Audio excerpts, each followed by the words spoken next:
Okay, welcome folks. As Sandy said, my name is Dean Smith. I was Commodore here at Pearl Harbor Yacht Club 2009-2010. When I lived on island, I was very fascinated in the history of the club. I remember thinking at the time, I looked at these things, I said, well, this one doesn't. Other hats say founded 1924. I'm like, we should do something for our centennial, you know. And I did some history research and then kind of stuck it in this binder here for another 8-9 years. And then a year or two ago, I talked to Julie and said, you know, we're having a centennial coming up. We should have something about it. She said, great. What do you have in mind? So, but honestly, I just got the history part. All the other folks, you have got the really hard part of organizing, all of the sale that will happen later today. We were never able to get to sail down here. This was way outside of if I got down by the Utah, they'd come screaming out and yell at me. So now we're actually going to be able to sail down around and take a look.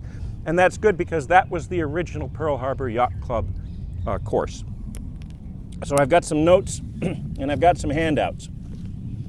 So when people think of Hawaii, they think, oh, these beautiful palm trees. That's Waikiki, right? No, it's not. This is the Pearl City Peninsula, right up there. The first postcards from Hawaii were not of the palms of Waikiki, they were the palms of the Pearl City Peninsula. It was a beautiful area here. Fish ponds. You can't really see it as well. This is a what's that? No, I'm good. Thank you though. Fish ponds on the east and west side of it, as well as further up. Not very developed. All the way up until the 30s. This was very, very rural. Now, obviously the native Hawaiians knew all about this.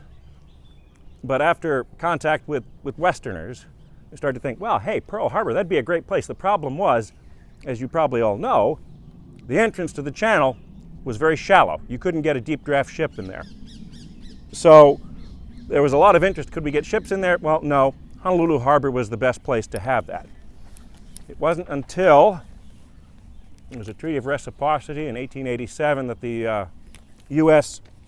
gets access to Pearl Harbor, but they don't really use that for another 12 years. And as I open up my notes,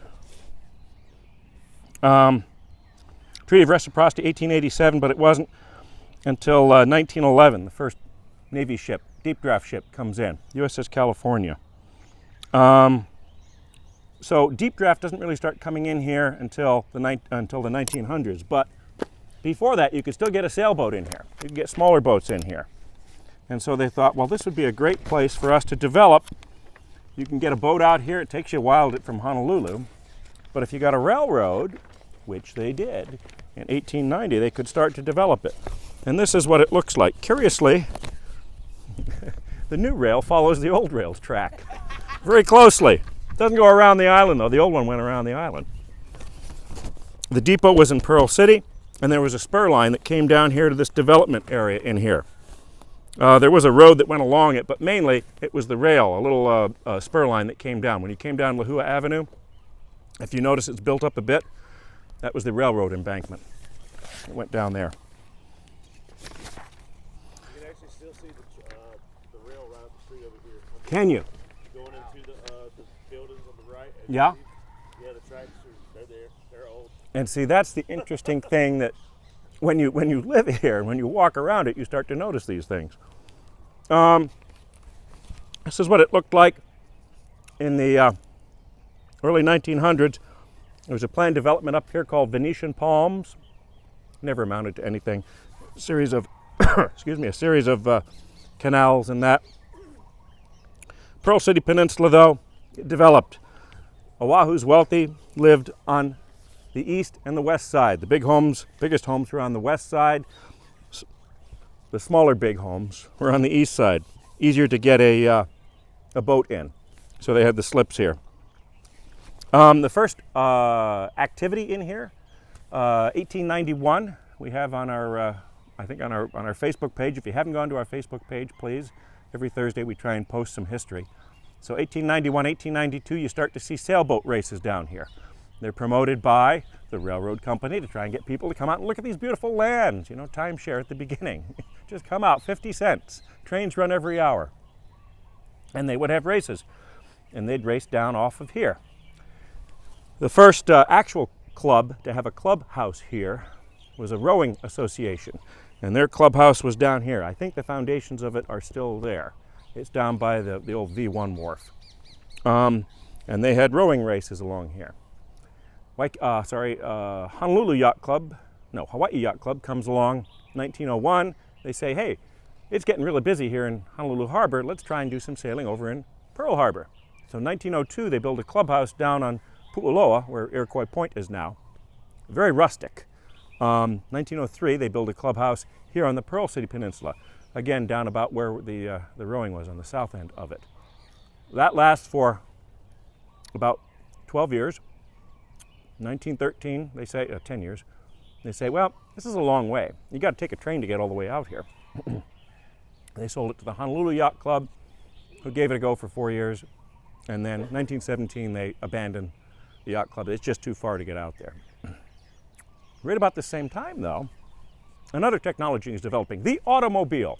So by 1924, you can now get out here a lot faster. You don't have to go several hours on a boat or try and take a train that may or may not run every hour. You have an automobile. You can get out here that way. There's revival of interest in the Pearl Harbor area. The year before, 1923, the Transpac race ran again after 11-year hiatus. Hawaii didn't have a boat in that race. All the local yachtsmen were very furious. Wait a minute, we should be the race is coming to Hawaii and we don't have any Hawaii boats in this. So 1924, you get the Pearl Harbor Yacht Club that it begins to develop. Well, it does develop. 100 years ago next week. March 6th was the first meeting down at Pacific Club downtown. March 9th was the second meeting. That was at the home of Robert Atkinson, which is about 100 yards down. Aloha Avenue was not here at the time, but further down Lanivai there. Atkinson home later becomes the base for the Pan Am Clippers. Let's see if I can get here. So, development starts on the peninsula. If you want to see where we are, you can kind of see right there. I know I'm not playing to the camera. I'm playing to the crowds. This is the Pearl City Peninsula. Ford Island, the base, Waipio Peninsula, right here. By the late 30s, it looks like this. It's really developed. The people of more modest means live on the inside and do the yard work and other work for the wealthy families that have their homes along the outside. This gets into the war area. I will cover that in a minute. So, this was 1928, and this is now. The boats have changed a little bit. The scenery has gotten a little bit more filled in, but not that much. This was that original Hawaii Yacht Club that was down here at the end of the Pearl City Peninsula. Clarence McFarland, you all have heard of him. He's kind of the father of the Transpac. His photo albums are at the Hawaii State Archive. I remember I was going through them yesterday, day before. Fascinating. You got to wear rubber gloves and everything's very delicate. But interesting to see the observations of him. Okay, let's talk about the club. The club was in two places before it was here. 1924, they were founded. They went to the home of Sam Parker. It was owned by Robert Atkinson. I think it was probably down somewhere close to where he was. A year and a half later, fall of 1925, they buy the home of Mrs. Belle Jones. I think that was somewhere closer to here. The land records I have don't have that information. That's more research that I need to do. But I know for sure that in March of 1928, they purchased the home of Albert Afong, another local businessman of means, who'd been the Commodore of the club in 1926, so maybe he cut him a deal. 1928, though, they purchased his home. And this is what it looks like. You probably can't see it on that picture, but down here, this is the view of the clubhouse from that side looking there. These columns here are the clue. You'll see the base for those columns in the concrete foundation. This is looking at it from the water looking up. There was a marine railway that was constructed here. We can see at least the end of it. There's a big concrete bollard that you can see in that picture there with an iron ring on it. That marks the beginning of it. And if you were able to walk through the mangroves, which were a lot less 40, 50 years ago, but have since grown up, you'd probably see the remnants of an old marine railway there. An aerial shot in 1928 of the club. The pier that we'll go down and look at comes out and makes a left. So the pier, I believe, goes in about 1926 or 27. The marine railway is here. The clubhouse is hidden by all these trees. And then the boats are all kept there. Very busy anchorage, you can see. Well, you could if you get a little closer. And of course the boats. Star class boats here. Lots of racing from them. More 18-footers, smaller ones. These are the first ones the club raced. These were their race courses. And today we'll actually recreate them, not as a race, but as a leisurely sail. You see McGrew Point here will basically sail down, around, and back up to where the club was. But they used to sail down around Ford Island or down up into Aiea Bay, or sometimes down to the entrance of the channel into the harbor and back up. It would vary around. This is what it looked like. You don't see any mangroves. Look what it looked like. Nice stone wall around the harbor there. 1930. This young girl here is sitting in the entryway to the sail loft. She would have been sitting right about there. The sail loft was right here. When the club bought the property, they put in a sail loft, a big sail loft, huge, 30 feet high, so you could hang these sails so they could dry.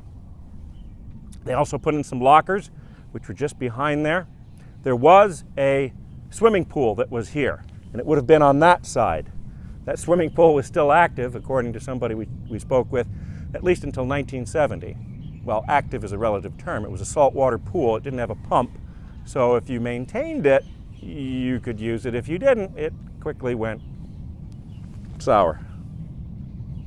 Some famous people that visited this place. Shirley Temple. People don't know her as much anymore. She was a child movie star. She was a child movie star in the 1930s. Didn't have TV back then, you had movies. Shirley Temple was big. She came to visit. The club made her an honorary Commodore. Navy gig brought her over to the pier you see there, and she came in, and most of the activities of the club, from what I can tell, were on that side of the foundation. The foundation is right underneath that huge tree there. They were on that side. So she came, played with the kids, had her picture taken. She was a pro at that. Another fellow was this guy on the here. Last name of Patton. First name George. That George S. Patton. He was a major with the Army in 25 to 27. Came back as lieutenant colonel, 35 to 37. He was a member of the club both times. He was a reasonable sailor. He was a much better polo player. Obviously turned out to be a pretty good general. His wife, Beatrice, this woman on the left, she was the one that really ran the races. She was the one that really won the races. There are headlines that you can see in the Advertiser and Star Bulletin say, "Mrs. Patton wins again." She was quite the sailor, quite the racer. This is another 1930 Paradise of the Pacific. Looking out, when you look out on the pier, you'll see two tall concrete pillars. Those were used to support the flagpole that was out there. And most of the races were over here in Middle Lock. Just easier, especially as it got on to the 1930s, avoid all the traffic with the Navy over there. There's a better view looking out at the races. This is called the Lipton Cup. You've had Lipton tea, Sir Thomas Lipton, the tea magnate. He was also a sailboat racer.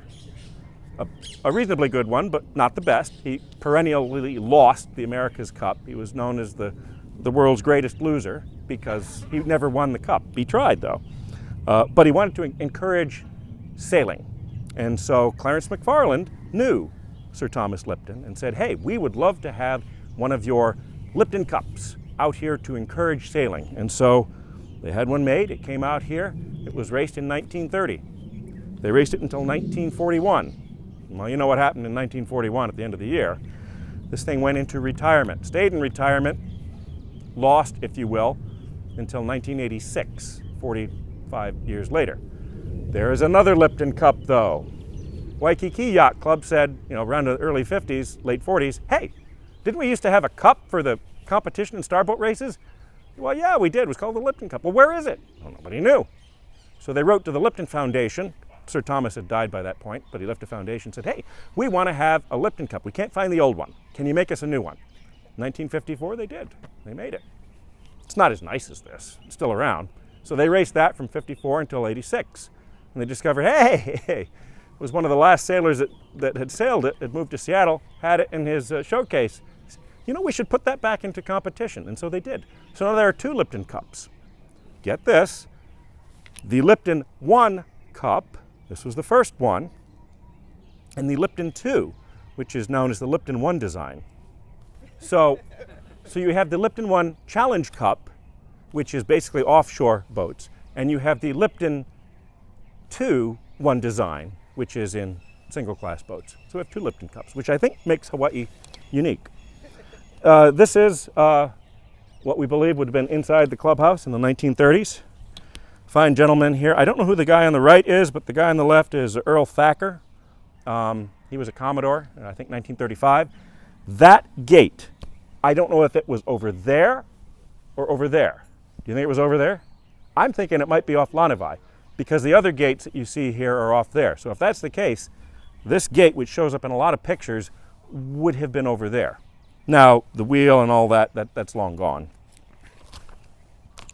This is a view of the railway from 1937.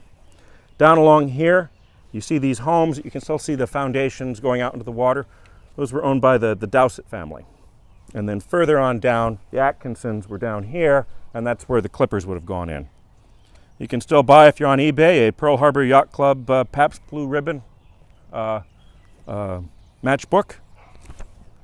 1937, the club appears in a National Geographic ad trying to get people to come to Hawaii.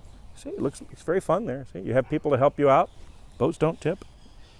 1934, the club is really getting into its own.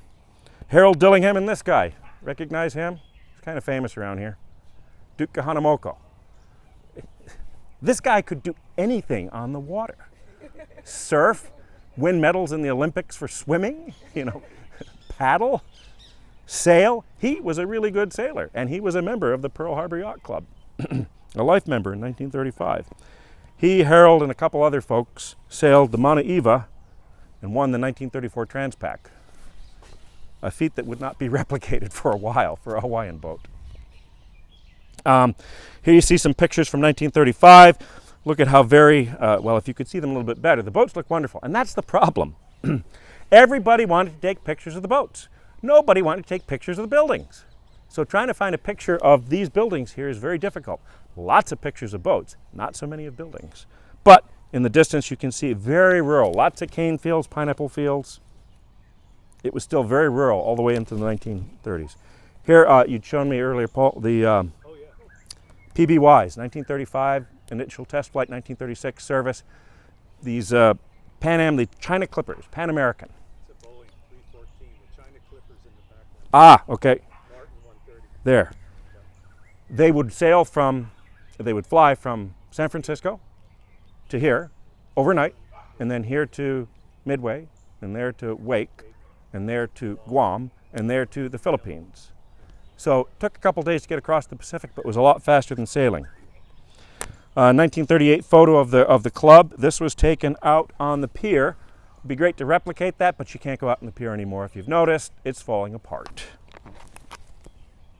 The anchor, the one that's over there. Really the only thing that still remains from it. It shows up in this newsprint, and then it shows up again in 1941 where they're cleaning it here, and you can see the clubhouse in the background. Let me make sure I get my facts straight, because you start to lose dates here. 1937. So Lieutenant Aaron Putnam Stores, CEO of the USS Pelican, an aircraft tender, recovered it off of Midway Island. Storrs is an interesting fellow, naval aviator, class of, I think, 28, U.S. Naval Academy. Goes on with a flight demonstration team, precursor to the Blue Angels. They didn't come around until after the war. Flew Amelia Earhart around to some of her public appearances. So then in 1937, he's in charge of the USS Pelican, recovers it off of Midway Island. As they were bringing the ship's anchor up, it had fouled. They had anchor chains, so suddenly you get two anchors coming up. This isn't right. He says, well, this would look great over at the Pearl Harbor Yacht Club. He was not a member, but I'm sure he came over here a lot. As a matter of fact, his wife appears to have been, her parents were members, so obviously this was a place for naval officers at the time. They were all men to meet possible future wives. It was determined to be from the Wandering Minstrel. It was a ship that was engaged in shark fishing, sank off of Midway in a storm in 1888. The crew was stranded there for 9 months. They became mutinous, and there was this British Admiralty claim court here trying to determine what went on. Inspired a Robert Louis Stevenson story called The Wrecker. It was something like of a Treasure Island-esque sort of mystery. Of course, Stevenson writes Treasure Island. Revolves around a remittance man named Tom Haddon. Remittance man. Mark Twain wrote about that in his Following the Equator in 1897, which inspired Jimmy Buffett to write the song of that name as well. So if you want a Jimmy Buffett, that's what I've always said. Things here on Oahu and in Hawaii, you're only maybe 6 degrees of separation from pretty much anything that was going on in the 20th century. You can make a connection. Now, some of them may be tenuous, like this one, but you can pretty much make a connection to almost anything going on around here. 1970, it was all overgrown. Ken Pajara, who lived in that house over there, is that 30708? Yeah. Was playing Frisbee with his brother in the backyard. According to him, he threw it into this bunch of bushes, recovering the Frisbee. It's like, wait a minute, there's an anchor under here. So they cleared away the bushes, and there it is, and is now, where it's been now for, oh golly, 80-some years, and the anchor itself, much older than that. I'd mentioned leading families who are club members. When you go through the old club list, you find Castles, Cooks, Bishops, Dowsetts. They were all members. Movie stars were here. Hollywood director John Ford. Have you ever seen those old Western? He was a member. Sailed out here. Actually, he and Patton arrived one day apart. Patton was returning from a trip down to Palmyra Atoll. Ford was sailing in. And they just missed each other by a couple hours, but I'm sure they would have met in the clubhouse. What would they have talked about? Maybe they wouldn't have talked about anything. Maybe Patton would have had his own ideas about what Hollywood directors think. Patton was the older. And then, as I said, after December 7th, the clubhouse was taken over. Well, basically they were told they had to leave. You got a couple months, pack up your stuff and go. The trophies all got sent home with the last person that won them. Sometimes they came back after the war. Sometimes it took a couple decades for it to come back. Sometimes they never came back. There are 2 Patton trophies. One of them is still raced for youth sailors. Another one was raced for starboats. It's never been recovered. So that's that. The liquor. What'd they do with all the liquor? They were going to sell it, but then the liquor board said, you can't do that. They said, okay, well, we'll send it home with members, bring it back after the war. Yeah. I've never heard of any coming back. The clubhouse then was, after the war, was demolished sometime probably about 54, 55. I don't have the exact dates. Some folks say it was just demolished. Jeff Dodge, who is the environmental historian over with Joint Base, said that he'd also heard stories that it was basically hacked up and trucked off, which is possible. I also saw a story in the 1957 thing that said those 3 buildings, well, there's only 2 now, 2 homes. There was a third here that burned down in 2003. That they were constructed from the remnants of the club. Can't prove it. The architects don't think that's true, but it's what the folks that lived here in 1957 thought.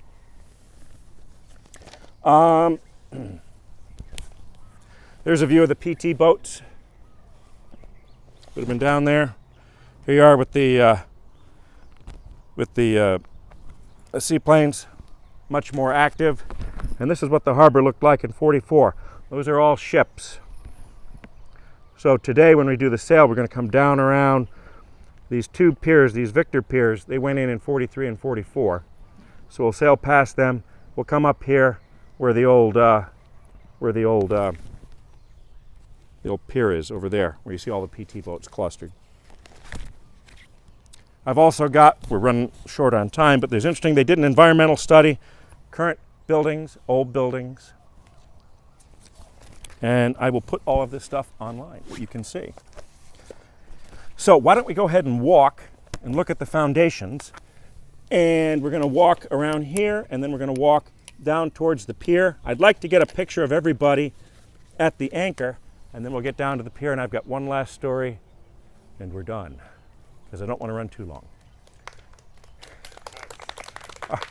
If there's any questions, you can check in. Some other things I forgot to mention. The only two homes that are around now that were here then. That home is one, originally the home of the McIntyre family, and then the Robinson family, who became members of Pearl Harbor Yacht Club. And then there was another one beyond that we can't quite see, or at least I can't without my glasses. There, just through there. Dr. Kenichi Uyehara, who is a Japanese-American physician, who was interned during the war, as many of them were. All of these homes that used to be here, including those two that are still around, officers' quarters, they were all taken over by the Navy. Lawsuits went on for a long time because the folks that lived here said, you're not giving us fair price, and we can't negotiate because it's war, and if you say, what, no, Navy, you can't come here? Well, A, they'll say you're being unpatriotic, and B, how do you feel about detention for the rest of the war? And we're going to take your home anyway because it's going to be condemned. So all of the homes were taken over by the Navy, and it's remained a Navy housing now, but back during the war it was all supply depot and a lot of housing for military members. The clubhouse, I've seen various things, whether or not it was used for enlisted barracks and messing, or whether or not it was an officer's space. Given that it was a yacht clubhouse, I think the officers probably would have had a veto and said, I think we're going to take those digs. You guys can sleep on the boat. The PT boats also had berthing on board. So why don't we go ahead and walk. This is the old sail loft, as I had mentioned. There's other foundations under here that are probably all gone, but there was a sail loft, a locker, dressing rooms, caretaker's cabinet. And then over here, walking along this way, let's look at the foundations. So the foundations are here. This would have been the back of the clubhouse. There were two doors. One door came in from this side. It looks like you can still see the entrance. I'm sure that the tree was not here then. And then over on this side, the bases for the columns. And there was another entrance over here. You can still see the bases for the columns. Watch your step. It's almost like it's some ancient Cambodian temple, but it's not. This has only been in the last couple decades. Yeah, watch the chain. The chain came with it. And the chain has been there for a long time. Someone said they're amazed that this thing is still here, that someone hadn't stolen it. You know how much this thing weighs? It's not going anywhere without somebody to do something. So let me see if I can see a picture. See, so right here you can see the clubhouse was in the background and the anchor was right here. They were chipping the rust off of it. So it was probably taken from right about where Sandy's at right now. Anchor's still here. Clubhouse not so much. This is from 1887? 1888 at least. The Wandering Minstrel wrecked in 1888, so the anchor probably predates it by at least a couple of years, if not more. Yeah, they hang around for a while. So I'll read as we walk. This is a narrative from one of the PT boat veterans. He was saying, all this happened at Pearl Harbor. Our base was the old Pearl City. They keep referring to it as the Pearl City Yacht Club. It's not. It was the Pearl Harbor Yacht Club. A beautiful place with sloping lawns and coconut palms, with PT boats clustered along a pier. They were 8 or 10 deep, which meant you had to jump from boat to reach yours.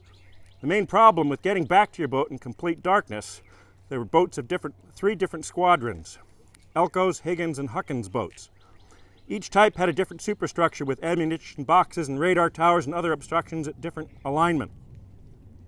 I knew where our gun mounts and depth charge racks were, but I could never remember where those on the other boats were arranged. Even when you knew what boats were where, you could count on skinning your knees at least once a trip. This blind obstacle was considerably more hazardous after a trip to the Pearl City Tavern. Drunken sailors crashed through hatches, bouncing off torpedoes, kicking depth charges, and generally destroying themselves trying to get back to their own bunks. Haggerty and Radium and Cusick made it back from Pearl City before curfew, but they sat down inside the gate to continue their barroom conversation. They were feeling no pain. Alcohol brewed from cane sugar and aged 3 weeks had that effect, but the anesthetic definitely wore off by morning when it settled in the eyeballs and exploded.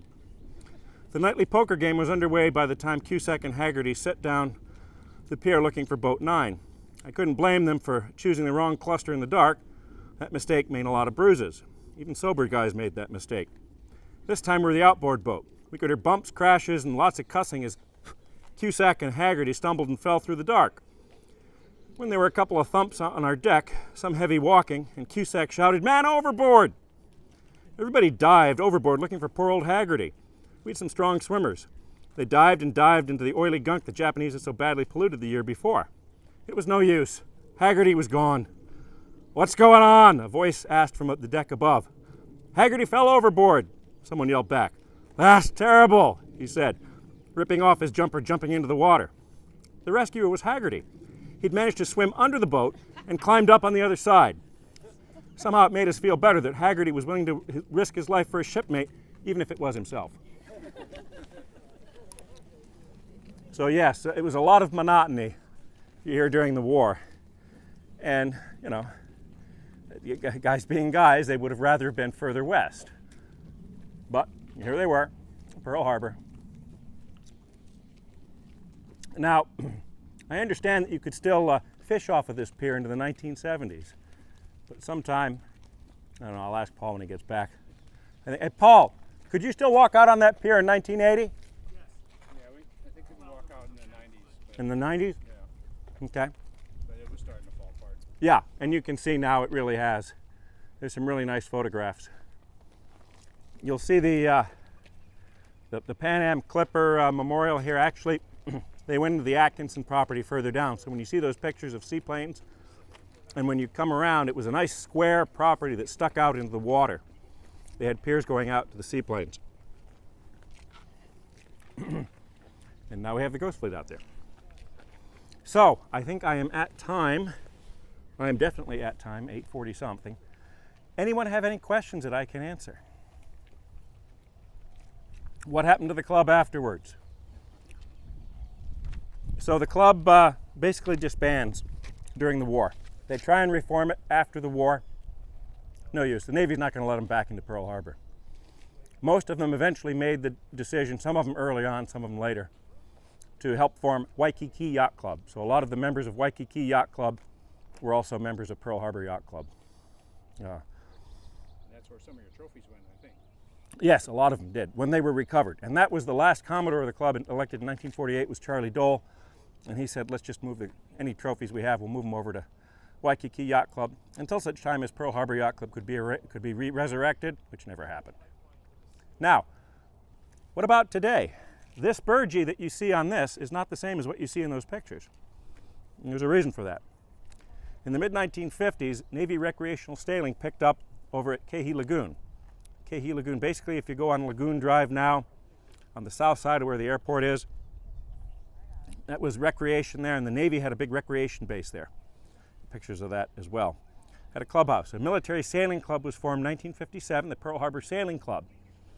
And then 5 years later, in June of 1963, they filed with the North American Yacht Racing Union to resurrect the name of Pearl Harbor Yacht Club, complete with a new burgee. So the current club dates from 1963. Now they're not over there anymore because the reef runway went in 10 years later in 1973, and they basically bulldozed that. So when you taxi out on the East Taxiway, you're going over what the foundations would have been of the old Pearl Harbor Yacht Club, or the mid-1960s Yacht Club. And they moved over to Rainbow Bay in 1973. Excuse me. And have been there ever since. Now they've had to jump around clubhouses because they don't own clubhouses anymore. But that's where they're at now. And this year is our 100th anniversary, counting from the original club. So, any other questions? Well, if not, we do have a sale around here for some folks that will start here in about 45 minutes.